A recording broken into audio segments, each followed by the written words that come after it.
Hey everybody, thanks for joining me. This is Evan with the Brainiac, and this is how to make entryway tables. One way to do it. So I taped off the back of the tabletops, so when I pour epoxy, it doesn't go through the bottom. I have on the table wax paper, wax side up, so the epoxy won't stick if it does go through. One way I figured out to do epoxy in a cup over and over again is to put a thicker freezer bag inside the cup. And I had a pretty good mix. It hardened all the way through, and I didn't have any problem getting everything mixed up. I put some black mica powder in the mixture.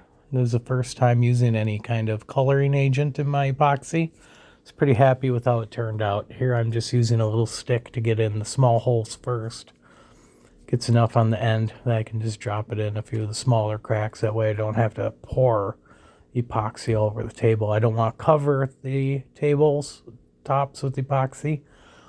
I just want to get it in the cracks. And if you do too much, it's a lot for the planer to take off, or it takes just a lot more sanding.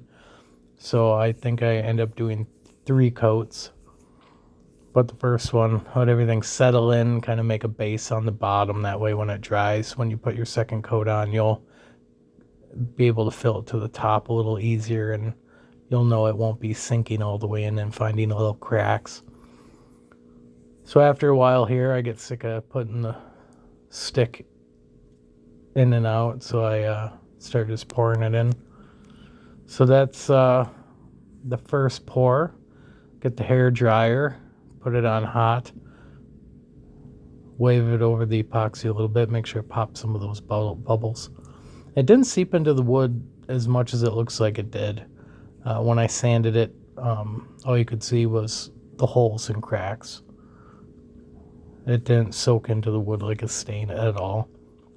So here's coat number 2. Again, plastic bag in the cup. That way I don't have to keep throwing away my cups after every use, which I usually had to end up doing. So I used solo cups all the time, and I'd always have to throw those away. But I'm kind of happy with this method. That way I can just take the bag out and toss it after it hardens. So pouring it in a little bit more liberally this time.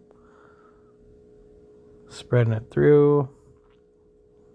Sped it up a little bit because it does take a little while to do this when you're not trying to get epoxy all over the place. I use the tabletop clear coat epoxy. As you can see, it's a 2-step system. And then the mica powder, I used a black, and it didn't take much, probably 1/8 teaspoon for that whole cup. And it got a real good color on it. And when I sanded it down, it was pretty clear with the translucent black in there. So I was pouring the rest in. It's looking pretty good. Make sure everything's level. I want it a little above the top of the wood. That way I can sand it down flush. And then again, after each coat, I take the hair dryer, put it on high, and try to pop any bubbles that are on there. Some people use a torch. That'll work too. Smoothing over any uneven spots. And here's the dryer. Works pretty good. I've had good luck with that. I haven't had any issues with bubbles after I'm done.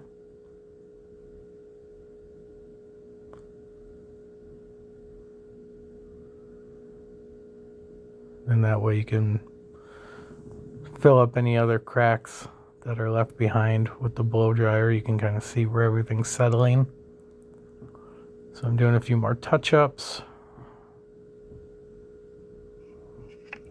And there you go. Gotta take off the tape off the back. As you can see, I hardly had any seepage. And the tape comes away from the wood and away from the epoxy pretty good.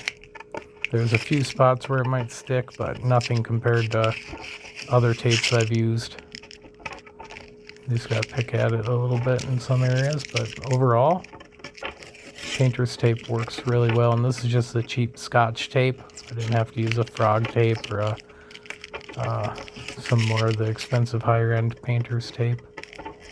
So since you're just putting it on, ripping it off, I would just, cheaper the better. And this is the tops. That's after sanding it down, running it through a planer.